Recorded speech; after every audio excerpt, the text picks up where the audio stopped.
하고 시작하도록 하겠습니다. 우리 옆사람 웃는 얼굴로 보시면서요. 자, 제창하겠습니다. 하나님은 사랑이시라. 우리 서로 사랑하자. 안녕하세요. 반갑습니다. 감사합니다.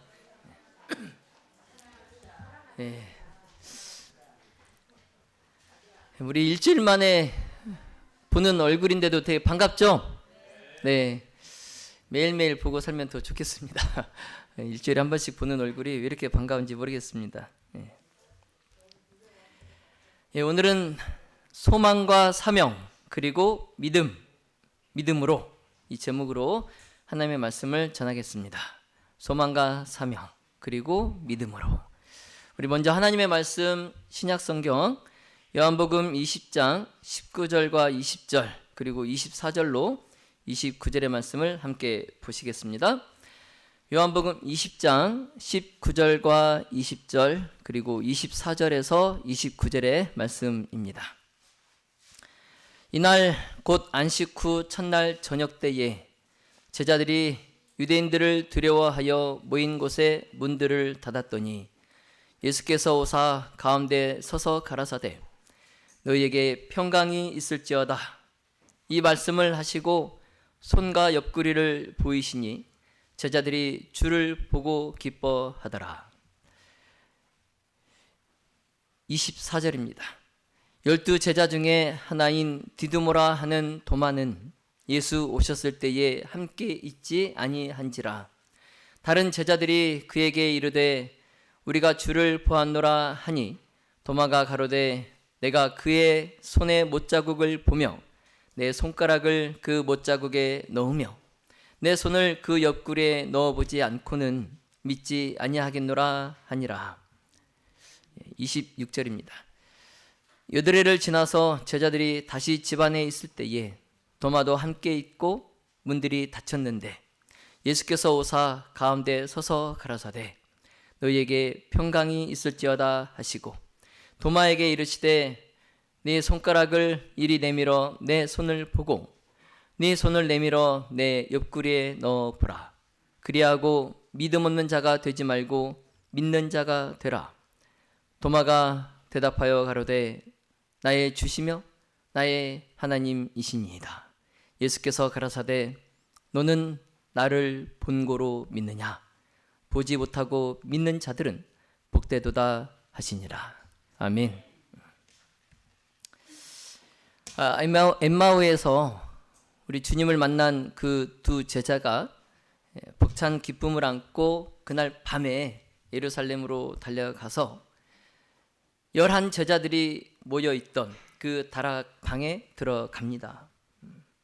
그래서 예수님을 만난 그 소식을 전하러 그 다락방에 들어갔을 때에 예수님도 보이지 않게 그들과 함께 그 방 안에 들어가셨어요. 그래서 당시 제자들은 예수님의 부활 소식을 이미 들어서 알고 있었지만 여전히 그들은 의심과 혼란, 과연 주께서 부활하셨는가? 그 의심 속에서 그러면서 그 유대인들이 예수님을 십자가에 못 박아 죽였는데 자신들도 어떻게 할지 몰라서 그 유대인들을 두려워하는 마음속에 그 예수님과 마지막 유월절 만찬을 했던 그 다락방에 다 모여서 숨어 있어요. 유대인들을 피해서 숨어 있어요. 그 절망 가운데 그 다락방 안에 모여서 숨어 있는 그 제자들에게 예수님께서 나타나셔서 그들 가운데 서셔서 너희에게 평강이 있을지어다 말씀하십니다. 그 두려움 가운데 또 절망 속에 떨며 불안해하고 있던 그 제자들에게 평강이 있을지어다 말씀하세요. 여러분의 삶 가운데에 예수님의 주시는 이 평강이 있기를 간절히 기도합니다. 여러분 그때 제자들의 그 기분이 어땠을까요? 불안과 공포 속에 그 두려움 속에 떨고 있던 그 제자들이 예수님께서 그들 눈앞에 나타나셔서 평강이 있을지어다 말씀하셨을 때 그 제자들의 마음이 어땠을까? 참 죽은 줄로만 알았던 그 예수님께서 그들 앞에 살아 계셔서 그들을 보고 평강이 있을지어다 말씀하셨을 때 이 제자들이 얼마나 기뻤을까요? 우리가 부모님이 돌아가시고 꿈에 나타나시면 여러분 기분이 어떻습니까? 비록 그게 현실은 아니지만 꿈에라도 그 그리운 어머니 또 아버지를 꿈속에 뵀을 때 여러분 기분이 어떻던가요? 기분이 좋잖아요, 그렇죠? 근데 예수님께서 꿈이 아니라 실제 살과 뼈가 있는 모습으로 살아나셔서 그 제자들 앞에서 평강이 있을지어다 말씀하셨을 때 그 제자들이 얼마나 기뻤을까?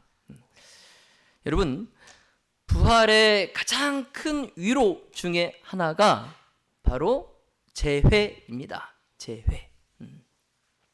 여러분, 부활의 소망을 왜 갖고 계십니까? 뭐 영원히 살려고요? 영생하려고요? 저는 부활의 소망 중에 가장 큰 기쁨이 사랑하는 어머님을 뵙는 거예요. 여러분도 그렇지 않습니까? 그래서 사도 바울이 고백했듯이 그 부활의 아침에는 우리 주님께서 우리를 아신 것 같이 우리가 온전히 알게 될 것이다 라고 말씀합니다.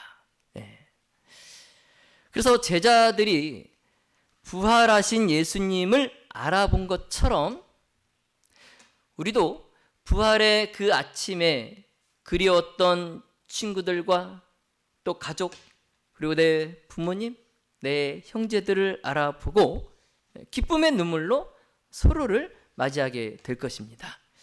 자, 믿음의 모든 가족 여러분, 지금 여러분의 마음을 짓누르는 두려움과 절망의 그 문을 우리 예수님께 여시기를 바랍니다. 그 제자들은 두려워서 문을 굳게 닫고 있었어요.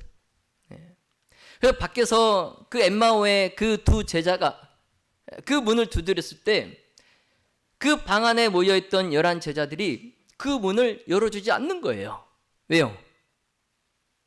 지금 저 문을 두드리는 사람들이 혹시 자신들을 잡으러 온 사람은 아닐까? 그 꽁꼭 닫힌 그 문, 열어주지 않는 그 문, 그 문을 예수님께서 기다리고 계십니다. 그래서 제자들이 서로 이제 암호 같은 거 있잖아요. 암호 같은 것을 주고받고 이제 우리를 잡으러 온 사람이 아니다. 우리와 같은 제자된 사람이다. 확신하고 그 문을 열어줬을 때 예수님께서 그 두 제자와 함께 그 11 제자가 모여있는 방에 들어가십니다. 우리가 문을 열어주지 않으면 예수님께서 강제로 들어오시지 않아요. 우리가 열어줄 때만이 예수님께서 우리 안에 들어오십니다. 여러분, 여러분의 육신이 비록 약하고 또 여러분의 삶의 형편이 고단할지라도 여러분 낙심하지 마시기 바랍니다. 우리 주님은 죽음을 이기셨어요. 죽음을. 그 예수님께서 잠자는 자들의 첫 열매가 되셔서 우리에게 완전한 회복을 약속하셨습니다.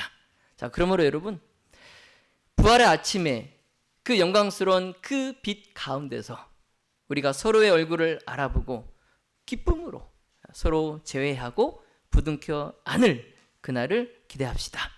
그래서 우리 가운데 단 한 사람도 낙오된 자 없이 예수님의 손을 꼭 붙잡고 그 부활의 대열에 합류하시기를 예수님의 이름으로 기도합니다. 요한복음 20장 22절 23절에 이 말씀을 하시고 저희를 향하사 숨을 내쉬며 가라사대 성령을 받으라. 성령을 받으라. 너희가 네 죄든지 사하면 사하여질 것이요 네 죄든지 그대로 두면 그대로 있으리라 하시니라. 아멘.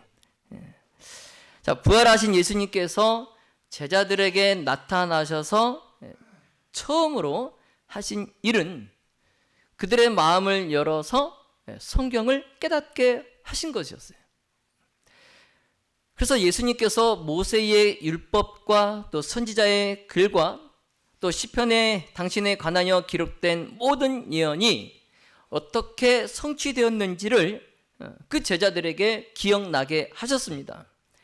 그리고 이제 예수님께서 제자들을 향해서 숨을 내쉬며 말씀하시는 것이 성령을 받으랍니다. 성령을 받으라. 네. 여러분, 여기서 성령을 나누어 주신다는 것은 단순히 예수님의 능력을 우리에게 주시는 것이 아니라 예수님의 생명을 나누어 주신다는 의미예요. 예수님의 생명을 나누어 주신다. 자, 그래서 성령을 받는 자는 그리스도의 속성으로 물들여지게 됩니다. 성령을 받는 자는. 그래서 예전과 똑같이 살 수 없어요. 이 사람이 성령을 받았는가, 성령을 받지 않았는가, 우리가 확연하게 구분할 수 있어요. 근데 그것은 뭐냐면 이 사람의 삶이 전과 후가 달라졌는가예요. 그래서 이전에 이 사람의 삶이 지금 완전히 그리스도의 속성으로 물들여져 있으면 이 사람은 성령을 받은 거예요. 그러나 여전히 예전에 나와 똑같이 살고 있다면 그 사람이 성령을 나는 받았다 해도 그 사람은 성령을 받은 게 아니에요. 왜냐하면 성령을 받으면 달라질 수밖에 없어요. 달라지지 않을 수가 없어요. 그래서 예수님의 생애가 그 사람의 생애 속에 그대로 나타납니다. 그래서 그 사람의 삶 가운데에 예수님의 향기를 나타나게 되어 있어요. 성령을 받으면. 그래서 이러한 영적 생명, 예수님의 생명의 공급 없이는 우리가 세상의 복음을 전파할 사명, 그 대사명을 감당할 수 없어요. 그래서 우리가 항상 무슨 기도를 드립니까? 무슨 성령? 무슨 비? 늦은 비 성령. 우리 이른 비 성령은 사도행전에서 그 초기 교회 때 받았잖아요. 그렇죠? 그래서 이제 추수를 앞두고 늦은 비 성령을 우리가 받아야 됩니다. 우리가 성령을 받지 아니하면 예수님께서 우리에게 맡기신 그 대사명을 감당할 수 없어요. 그래서 주님께서 그 제자들이 성령의 필요성을 깊이 느끼기를 바라셨던 거예요. 구하라. 그리하면 주실 것이요. 근데 그 구하라 하는 게 뭐예요? 세상의 재물입니까? 좋은 직장이에요? 좋은 대학입니까? 좋은 차? 좋은 집? 예수님께서 구하라고 하신 것은 성령이에요. 성령. 너희가 구하면 그 성령을 주시겠다는 거예요. 그래서 제자들이 성령의 필요성을 깊이 느끼기를 바라셨어요. 그 제자들이 온 세계에 세상에 알려야 할 그 복음의 내용, 예수님의 생애와 또 죽음과 부활, 그리고 하나님의 율법이 가진 신성성, 그리고 구속의 교훈 속에 담긴 신비.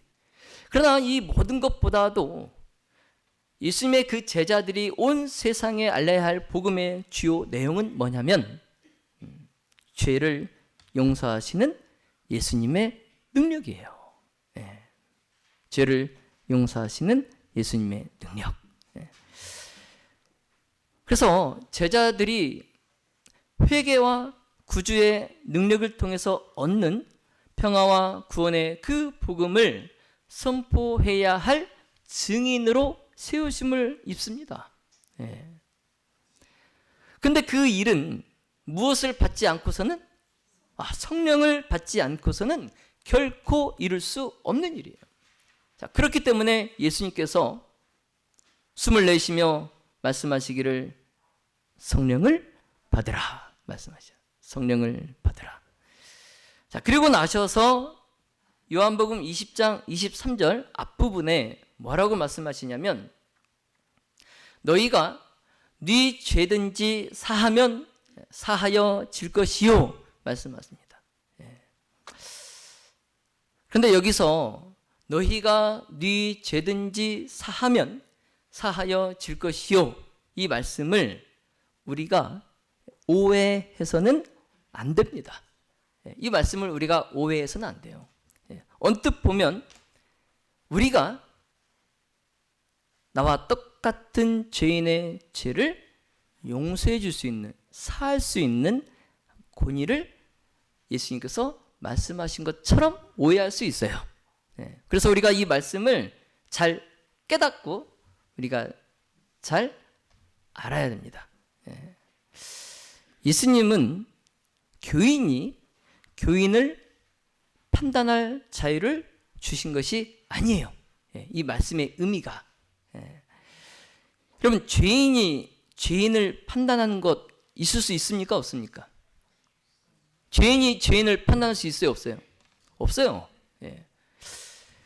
자, 그러므로 이 말씀은 잘못을 범하는 교인들을 먼저는 개인적으로, 그래서 어느 누군가가 A라는 교인이 잘못을 범한 것을 내가 알았을 때에 먼저는 내가 그 사람에게 개인적으로 권면하는 거죠.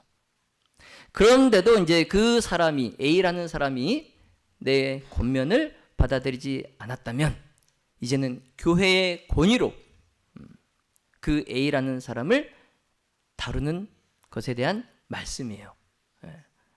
즉 교회는 회개하도록, 또한 악한 길에서 돌이키도록 격려하는 일을 통해서 잘못을 범한 교인들을 회복시키는 일에 충실해야 한다는 거예요.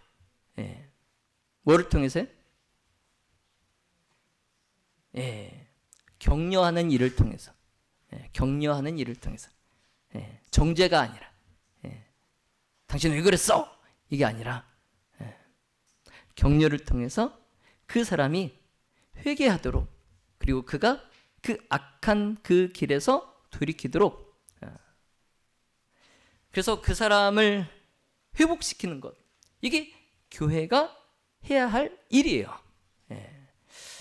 자, 따라서 잘못을 범한 교인이 그가 진정한 의미의 회개, 진정한 의미의 회개. 여러분, 진정한 의미의 회개가 뭔지 다 아시죠? 그냥 말로만 회개가 아닌 진정한 회개.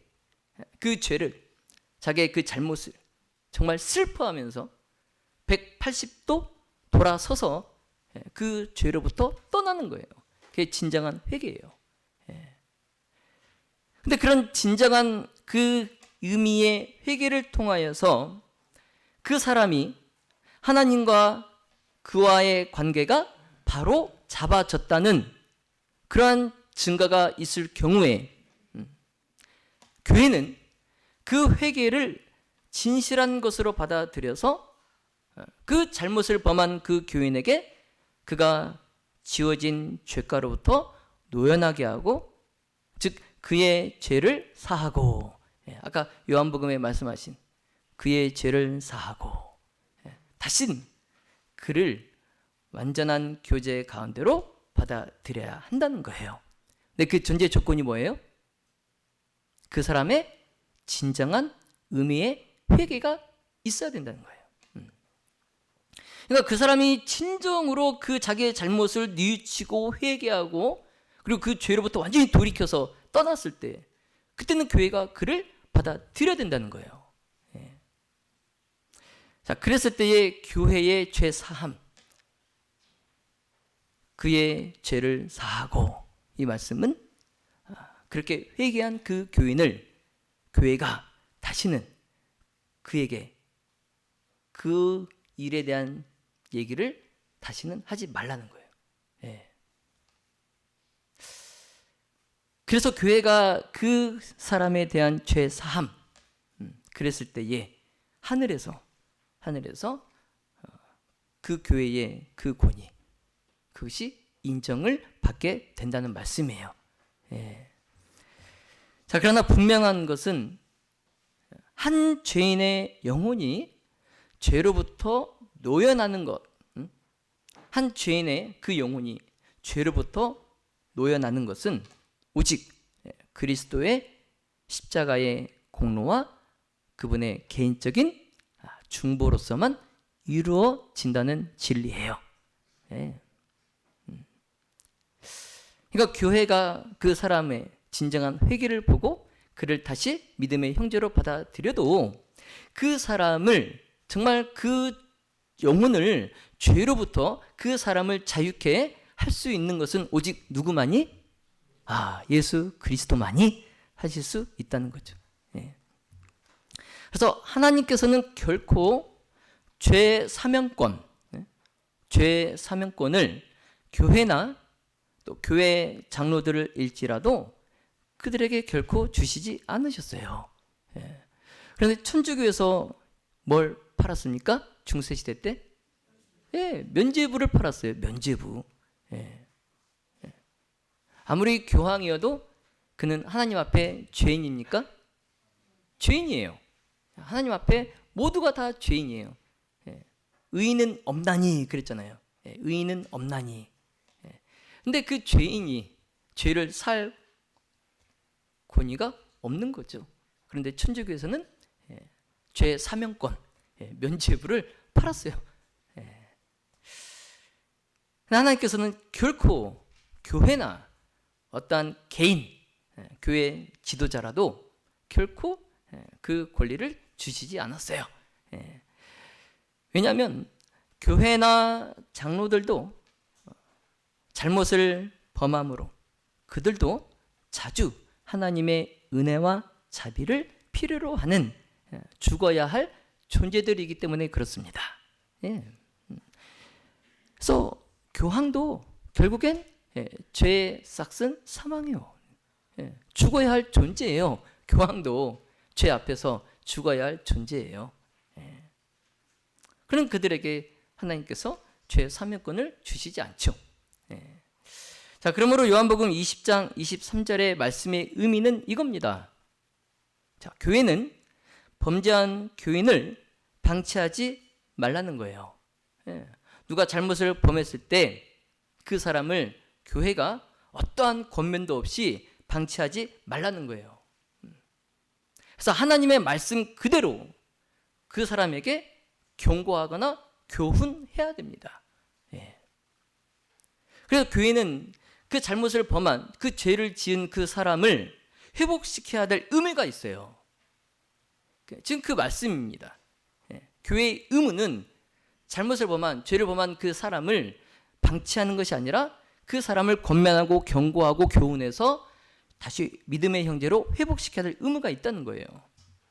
그래서 만일 범죄한 교인이 죄를 고집하여서 교회가 권면하고 성경의 가르침으로 교훈하여도 그 교회의 지도를 따르지 않고 자신의 죄를, 잘못을 뉘우치지 않고 회개하지 않으므로 그리스도와의 관계를 그가 스스로 끊어버린다면 교회가 하나님의 말씀에 기초하여서 어떠한 선언을, 어떠한 판결을 내렸을 때에 그 판결, 그 선언은 하늘에서도 인정을 받는다는 거예요.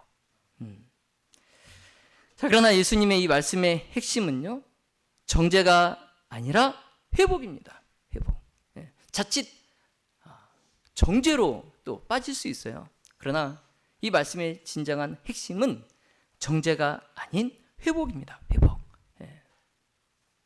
다시 말씀드리면 예수님은 이 말씀에서 교회에게 교인이 죄를 범하였을 때 그의 죄를 사할 권세를 주신 것은 아니에요. 교회가 그 사람의 죄를 사할 권한은 없어요.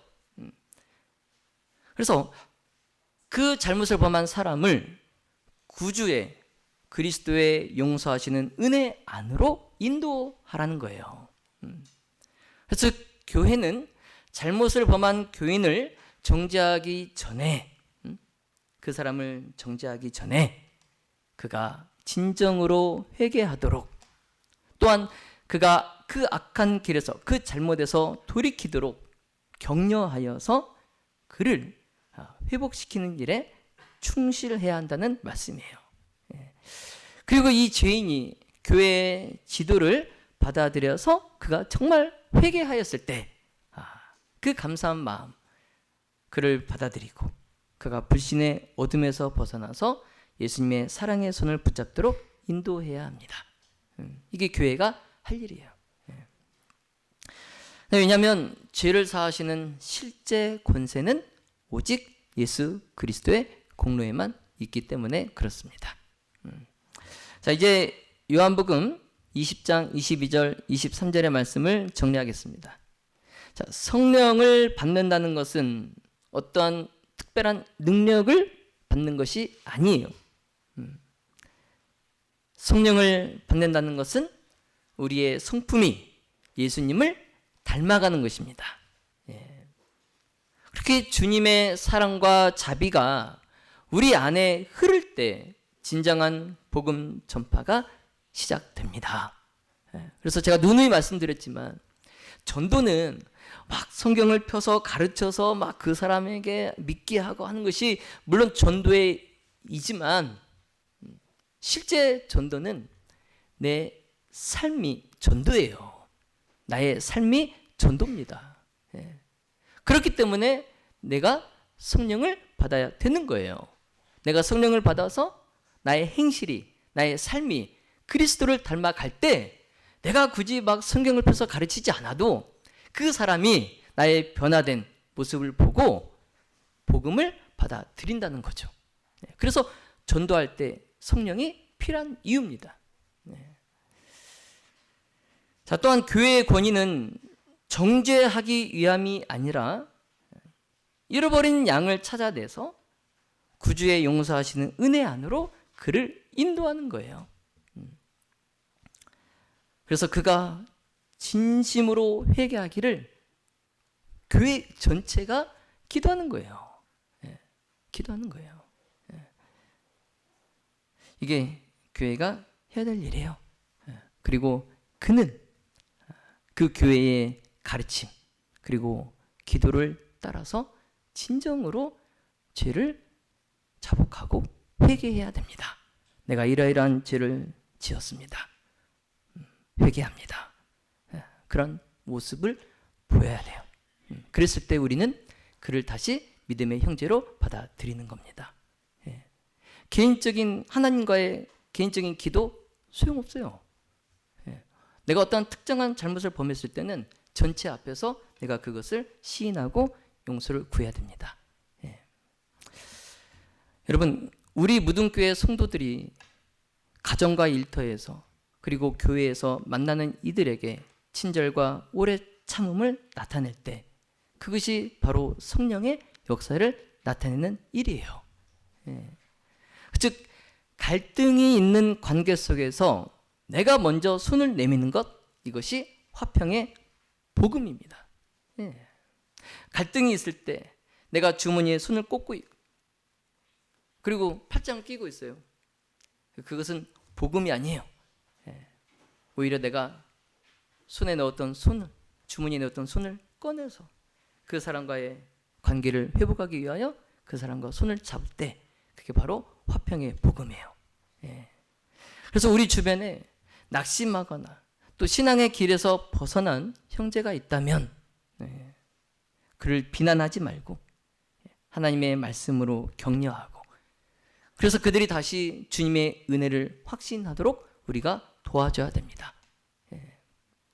그래서 범사의 오래 참음과 가르침으로 서로를 세워줘야 됩니다. 그래서 이 교회를 떠난 분들이 우리가 그렇게 하기를 어쩌면 기다리는 분들도 계실 수 있어요. 왜냐하면 그분들은 먼저 오기가 꺼려지죠. 미안하기도 하고 너무 또 교회를 떠난 지 오래됐고 자신도 없고 그래서 우리가 먼저 찾아가서 그분을 격려해주고 다시 우리와 함께 된 믿음의 형제가 되기를 손을 내미는 것을 기다릴 수도 있어요. 여러분, 우리 지역 주민들에게 우리가 목격한 우리가 삶 가운데 만난 그 예수님의 사랑과 또 죄 용서의 능력을 당당히 전하는 저와 여러분이 되시기를 간절히 바랍니다. 그러기 위해서는 우리가 성령을 받아서 우리의 말과 행실이 예수님을 나타내야 됩니다.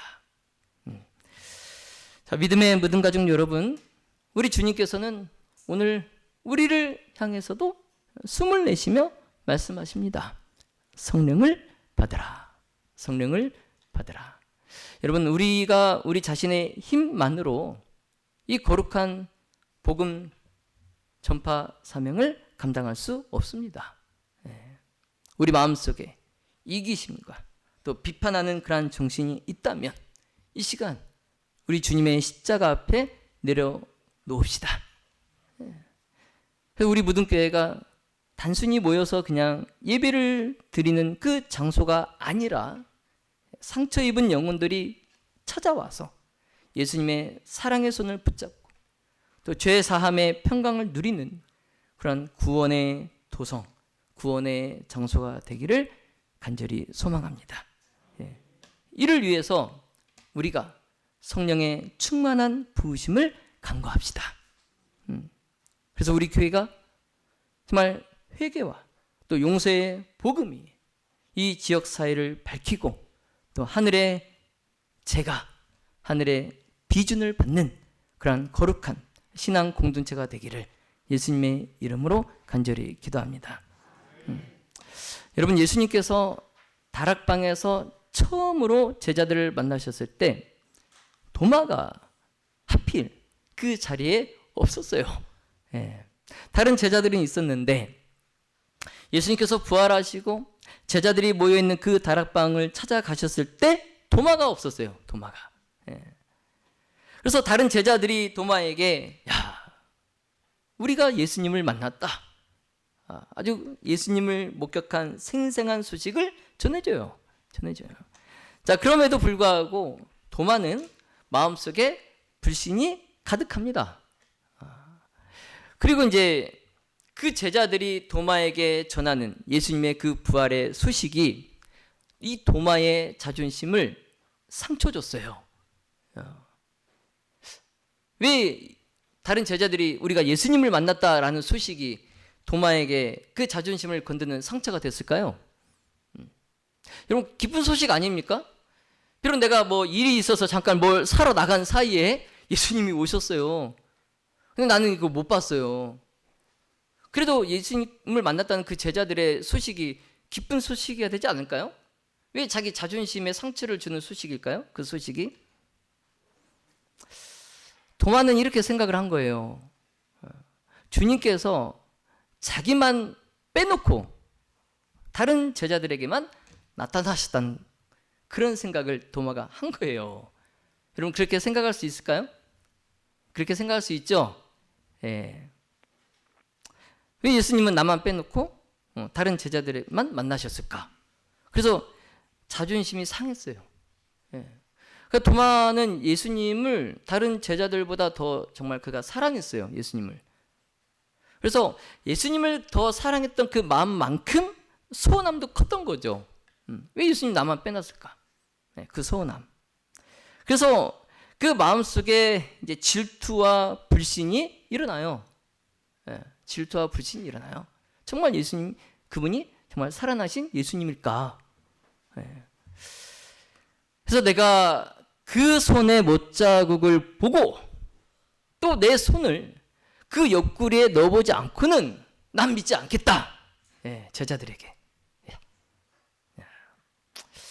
그러면서 이제 다른 제자들이 직접 눈으로 봤다고 생생한 증언을 해도 이 도마는 인정하지 않고 믿지 않는 겁니다. 이제 그 뒤로 8회가 지났어요. 일주일하고 하루가 더 지났어요. 근데 그때 제자들이 다시 모였을 때에 그때는 이제 도마도 함께 있었습니다. 다행히 도마도 함께 있었어요. 근데 주님께서 다시 한번 그 닫힌 문을 통해서 안으로 들어오셔서 그 모여있는 제자들에게 너희에게 평강이 있을지어다 또 인사를 하시고 곧바로 도마에게 말씀을 하십니다. 이번에는 도마에게 곧바로 말씀하세요. 그래서 20장 27절에 네 손가락을 이리 내밀어 내 손을 보고 네 손을 내밀어 내 옆구리에 넣어보라. 그리하고 믿음 없는 자가 되지 말고 믿는 자가 되라. 야, 여러분, 예수님께서 그 도마의 그 자존심에 그 상처 나가지고 화난 거 다 아시죠? 그래서 도마가 막 난 믿지 않겠다라고 한 것도 다 아시죠? 그래서 예수님께서 일부러 또 찾아오셔서 정말 그 도마가 한 말처럼 네 손을 내 옆구리에 넣어봐라 말씀하시죠. 그럼 정말 친절하신 예수님 아닙니까? 우리 같으면 안 믿어? 그래 믿지 마. 이럴 것 같은데 네 손을 내 옆구리에 넣어봐라.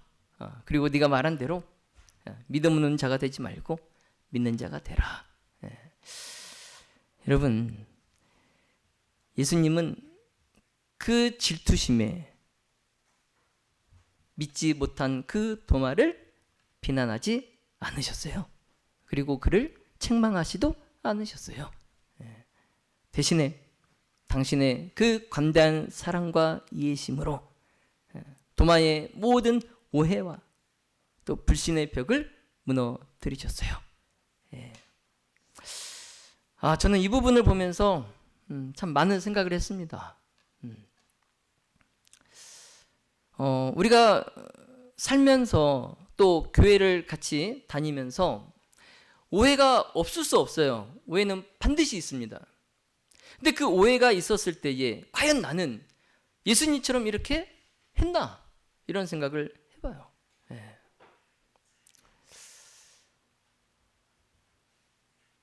그래서 도마가 품었던 그 불신, 그것은 언쟁으로는 해결할 수 없는 거예요. 아무리 말로 야 진짜 우리가 봤어. 나만 본 게 아니라 여기 다 봤어. 근데 왜 안 믿어? 이렇게 말한다고 해서 도마가 품은 그 불신이 해결되는 게 아니에요. 근데 우리는 어떠한 문제를 그런 식으로 해결한다는 거죠. 다수가 소수에게. 지금 너만 지금 이러고 있다니까? 이런 식으로. 근데 예수님께서 그 도마를 논쟁으로 또 언쟁으로 그의 불신을 깨지 않으셨어요. 여러분, 그런 불신에 있는 사람을 우리가 논쟁을 통해서 언쟁을 통해서 그를 깰 수 없어요. 그럴수록 그 사람은 새로운 핑곗거리를 찾습니다. 우리가 A라는 사실을 그에게 제시하면 그 사람은 또 A-의 새로운 핑곗거리를 제시해요. 그래서 오해가 더 얽혀요. 실타래가 풀어지는 게 아니라 더 얽혀요. 오해가 풀리지 않아요. 근데 주님께서 그 불신에 가득 찬 그 도마에게 언쟁하지 않으시고 십자가에 못 박히신 당신의 그 사랑을 직접 도마에게 나타내 보이십니다. 그래서 여드레가 지나서 다시 그 도마가 있을 때 이번에는 그곳에 찾아오신 거예요. 그렇게 하지 않으면 도마의 오해가 풀리지 않으니까. 그랬을 때에 도마가 더 이상 새로운 증거를 요구하지 않고 그 주님 앞에 엎드려서 나의 주시며 나의 하나님이십니다. 고백을 합니다. 여러분, 예수님은 도마의 그 고백을 받으시면서 보지 못하고 믿는 자들은 복되도다 말씀하십니다. 여러분, 도마가 보지 않고 비록 그 시간에 자기가 그 자리에 없어서 예수님을 보지는 못했지만 제자들의 증언을 듣고 예수님께서 살아나심을 믿었으면 얼마나 예수님께서 기뻐하셨을까요? 그래서 보지 못하고 믿는 자들은 복되도다 말씀하십니다. 여러분, 오늘날 우리는 어쩔 수 없이 도마와 같은 직접적인 눈으로 보는 그 증거 대신에 손을 예수님의 옆구리에 넣어보는 것 대신에 성경의 예언의 말씀과 또 선지자를 통하여 주신 이러한 증언들을 통해서 예수님을 받아들여야 됩니다. 오늘날 우리들은 어쩔 수 없어요. 그런데 그러다 보면 아무 의심 없이 예수님을 믿을 수 있기를 기다리다 보면 결국 그 사람의 마음속에 불신이 더 굳어지게 됩니다. 내가 눈에 보이는 직접적인 증거 아니면은 내가 예수 그리스도를 믿지 않겠다. 그러한 사람은 자신의 마음속에 불신이 더 굳어져요. 더 굳어져요. 그 주님은 보지 않고도 믿는 그 믿음의 가치를 그래서 높이 평가하신 겁니다. 그러니까 눈으로 보고 믿는 자보다 보지 않고 믿는 자들의 그 믿음을 더 높이 평가하신 거예요. 자, 여러분, 주님은 도마가 보이지 않는 곳에서 내뱉은 그 불신의 말 한마디까지 다 듣고 계셨어요. 이처럼 주님은 우리의 연약함과 우리의 의심을 다 아시는 분이에요. 그래서 불신은 논쟁이 아니라 십자가의 사랑과 자비로운 나타나심으로만 정복된다는 것을, 해결된다는 것을 여러분 꼭 기억하시기 바랍니다.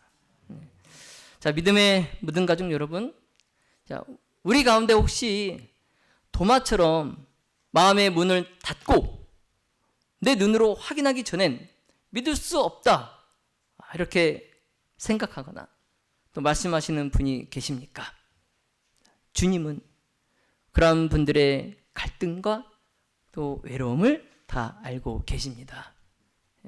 주님께서 도마는 비난하러 또 정죄하러 오신 것이 아니라 그의 믿음 없음을 격려하고 그의 불신의 장벽을 허물고 그에게 평강을 주시기 위하여 오셨다는 것을 여러분 기억하시기 바랍니다. 자, 이 시간 십자가에 못 박히신 예수님의 손과 예수님의 옆구리를 우리의 믿음의 눈으로 바라보십시오. 그 관대한 주님의 사랑이 오늘 우리의 모든 의심을 녹여버릴 것입니다.